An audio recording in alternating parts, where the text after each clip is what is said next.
नमस्कार साथियों, केशव सिंह वॉइस में आपकी बात में आप सभी का स्वागत है। आज आपकी बात में मैं ये कहने आया हूं, ये विचार साझा करने आया हूं जो लोगों के मन में होना चाहिए, उठना चाहिए और जरूर उठता भी होगा। हिंडनबर्ग नाम का जो तूफान, जो जहाज अडानी को लेके डूब रहा है, उस पर चर्चा करना। हिंडनबर्ग पर की रिपोर्ट के आधार पर जो संसद में जो सवाल उठाए गए थे, यदि आज भारत की केंद्र सरकार, बीजेपी की सरकार ने अगर उस पर स्वतः संज्ञान लेते हुए अगर जांच बिठा दी होती, दूध का दूध पानी का पानी कर दिया, तो इतनी फजीहत न झेलनी पड़ती। आज हमारी जो साख है अंतरराष्ट्रीय जगत में भी, वो भी गिर गई है। शेयर मार्केट में जो पैसे आ रहे हैं, जो ये दिख रहा था उसका गलत वैल्यूएशन किया गया, उनके ऊपर ये भी आरोप लगे कि बाहर से, विदेशों से गलत तरीके से पैसा आया, मनी लॉन्ड्रिंग का भी है मामला है। तो इसमें ईडी को इन्वॉल्व होना चाहिए था। लेकिन ऐसी क्या बात है कि भारत सरकार अडानी पर एकदम चुप है। किसी भी तरह की कोई भी इंक्वायरी, जांच कराने के पक्ष में नहीं है। ऊपर से हमारे गृह मंत्री कहते हैं अगर आपके पास सबूत है तो कोर्ट में जाइए। तो लोग, कुछ उनके पैरोकार कोर्ट में गए, दो लोग। पहले तो आप ये कुछ स्क्रीनशॉट्स हैं, आप इसे देख लीजिए। Supreme court rejects sealed covers suggestion by central government, says will appoint committee on its own। ये एक बहुत बड़ा तमाचा है भारत सरकार के मुंह पर। ये वही करना चाहती थी जो इन्होंने राफेल के मामले में सील बंद इसमें दिया था। अरे हम लोकतांत्रिक देश में है, जहां पर इतना बड़ा अगर चार्जेस लगा हुआ है, करप्शन के चार्जेस लगा हुआ है, केस ये खड़े कर ये लोग उंगली उठा रहे हैं, तो आप उसमें ट्रांसपेरेंसी बरतनी चाहिए। जितनी ज्यादा पारदर्शिता आप बरतेंगे और लोगों के सामने आएंगे, उसे देंगे, उतना ही आप पर लोगों का विश्वास बढ़ेगा। लेकिन ये कैसे होगा? ये मुमकिन ही नहीं है, क्योंकि यहां पर इनकी अपनी संलिप्तता है। ये इनके हाथ खुद उसमें है, उनका हाथ अडानी के सर पर पड़ा है। इन्हें बचाने की अभी भी पुरजोर कोशिश चल रही है कि कैसे इन्हें बचाया जाए, किस तरह से बचाया जाए। ये बहुत ही शर्म की बात है। अब हिंदी में देखिए, सुप्रीम कोर्ट ने अडानी प्रकरण के बाद निवेशकों के हितों की रक्षा के लिए सुझाव देने पर सहमति बनाने के मुद्दे पर अहम बात कही है। 3 जजों की बेंच ने पूरे मामले में पारदर्शिता रखने में जोर देते हुए कहा कि वे बंद लिफाफे में किसी तरह के सुझाव को स्वीकार नहीं करेंगे। सरकार का कहना था कि बंद लिफाफे में हम ये देंगे, इससे निवेशकों के हित की हम रक्षा कर रहे हैं। जो बाजार है वो सेंटिमेंट्स पे चलता है। अगर ये नाम रिवील्ड हो गए या ये कुछ हो गया तो मार्केट गिरेगा।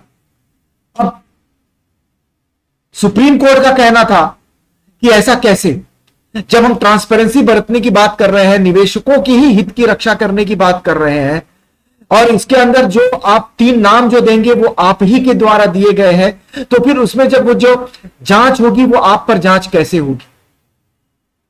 क्योंकि जो 2 याचिका पहले पड़ी थी और फिर 1 याचिका पड़ी, 2 याचिका जो पड़ी थी वो हिंडनबर्ग की रिपोर्ट पर जांच करने के लिए पड़ी थी, हिंडनबर्ग पर जांच करने के लिए पड़ी थी। और जो दूसरी याचिका जो पड़ी है वो गई थी DY चंद्रचूड़, न्यायमूर्ति PS नरसिम्हा इनके अदालत के सामने गई थी। 3 लोगों की बेंच है, इनके सामने गई थी। और जिसे लिया था जया ठाकुर और एक मुकेश कुमार है, ये 2 लोगों ने ये जनहित याचिका रखी थी। अब ये हुआ है क्या? सुप्रीम कोर्ट ने जो दिया है वो 24 तारीख का सुनवाई के लिए तारीख दी थी, लेकिन जब वकीलों ने जब उन्हें बताया, पीठ को बताया कि भैया 17 तारीख को ऑलरेडी दो जो इसी से रिलेटेड जो सुनवाई है, तो इन्हें 17 तारीख कर दिया गया। अब हम बात करते हैं कि है क्या, ऐसी नौबत क्यों आई। पहले तो सुप्रीम कोर्ट इनकी बातों को मानने पे सहमत हो गई थी, लेकिन अचानक क्यों बदलना पड़ा। इसमें दलीलें दी गई हैं। जया ठाकुर जो कांग्रेस की सांसद हैं शायद, उन्होंने दलील दी है कि भारतीय जीवन बीमा LIC, स्टेट बैंक SBI की भूमिका पर संदेह है। LIC और SBI की अडानी एंटरप्राइजेस में भारी मात्रा में सार्वजनिक धन के निवेश की भूमिका की जांच के लिए निर्देश देने की मांग की है।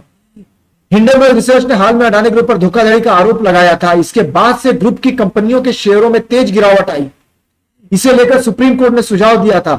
उसने शेयर बाजार के नियामक तंत्र को मजबूत करने के लिए विशेषज्ञों का पैनल गठित करने का प्रस्ताव दिया था। सोमवार को केंद्र ने इसे गठित करने पर सहमति भी जताई थी, लेकिन ऐसा कुछ हुआ नहीं। तो ये हम क्या इस पे कहें।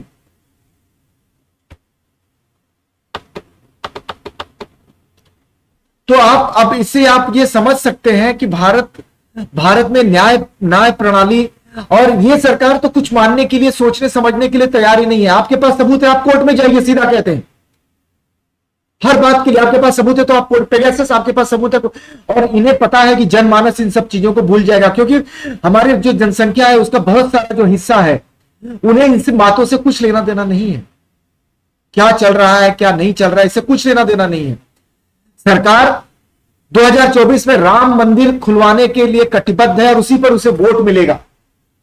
इसे कोई याद नहीं रखेगा कि अडानी जो 2014 के बाद से जिस तरह से बढ़े हैं, जो उनके ऊपर चार्जेस लगे हैं, जो ये एक बहुत बड़ा भ्रष्टाचार है, राजनीतिक भ्रष्टाचार, पॉलिटिकल भ्रष्टाचार। अब हम इसे कैसे देखना चाहते हैं, लोग इसे कैसे लेना चाहते हैं, लोग इसे समझना क्यों नहीं चाहते, मैं ये समझ नहीं पा रहा हूं। हमारी सभी संवेदनाएं जो है अडानी के पास है, लेकिन क्या धंधा बेईमानी से ही किया जा सकता है? ईमानदारी से आप धंधा नहीं कर सकते? अरे भाई, जहां 100 रुपए कमाना है आप 50 रुपए कमाएंगे तो सही। हम ये भी मानते हैं कि अडानी को बहुत से लोगों को अडानी ने नौकरियां दी हैं, जॉब्स दिए हैं, अपने जगह पे सही है, लेकिन देश की कीमत पर नहीं चलेगा। ऐसी क्या चीज है कि 2014 के बाद में जहां देखो वहीं अडानी, हर जगह अडानी, रेल से लेके टेल तक सब अडानी, पोर्ट्स अडानी के, सब कुछ अडानी का। ये तो कैसे चलेगा भाई?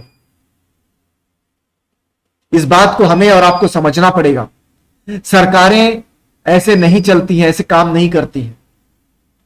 वो बीजेपी सरकार के लिए, बीजेपी की जो सरकार है वो देश की सरकार है, इसे वो समझना पड़ेगा, न कि वो सिर्फ बीजेपी की सरकार है।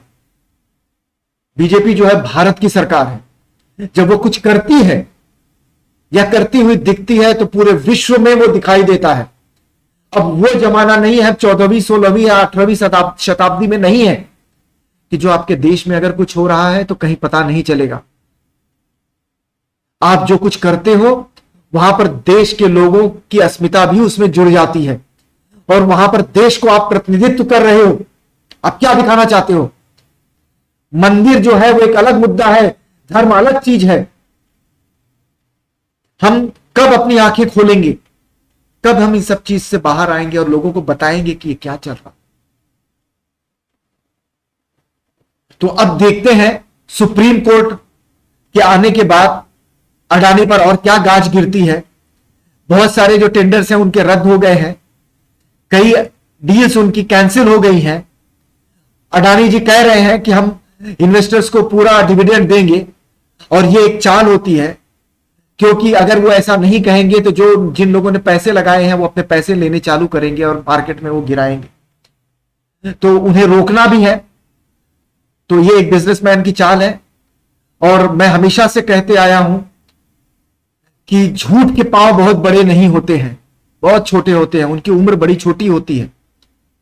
जब आप गलत करोगे तो आपको गिरना तय है। भारतीय जनता पार्टी, कांग्रेस जिस तरह से अगर उन्होंने गलत किया तो वो आज वो देख रहे हैं कहां पर है। तो कोई शिखर पर हमेशा नहीं रहेगा, शिखर पर रहना होगा तो आपको शिखर पर बने रहने के लिए उस तरह के कार्य करने होंगे। बीजेपी वो नहीं कर रही।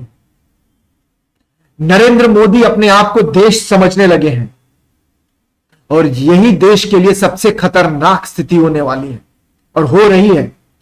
हम इस बात से आप सभी को आगाह करते हैं, आप इससे सचेत रहें। देश पहले होता है, व्यक्ति बाद में होता है, पार्टी तो सबसे बाद में होती है। धन्यवाद। जो लोग जुड़ रहे हैं या देख रहे हैं, समझ रहे हैं या समझने की कोशिश कर रहे हैं इस चैनल को, इसे केशव सिंह वॉइस को सब्सक्राइब करें। हिम्मत दे, कहने के लिए, अपनी बात कहने के लिए भी हिम्मत की जरूरत है। आज के दौर में इस चीज की भी कमी है। ये आप सभी देख रहे हैं और समझ भी रहे हैं। धन्यवाद।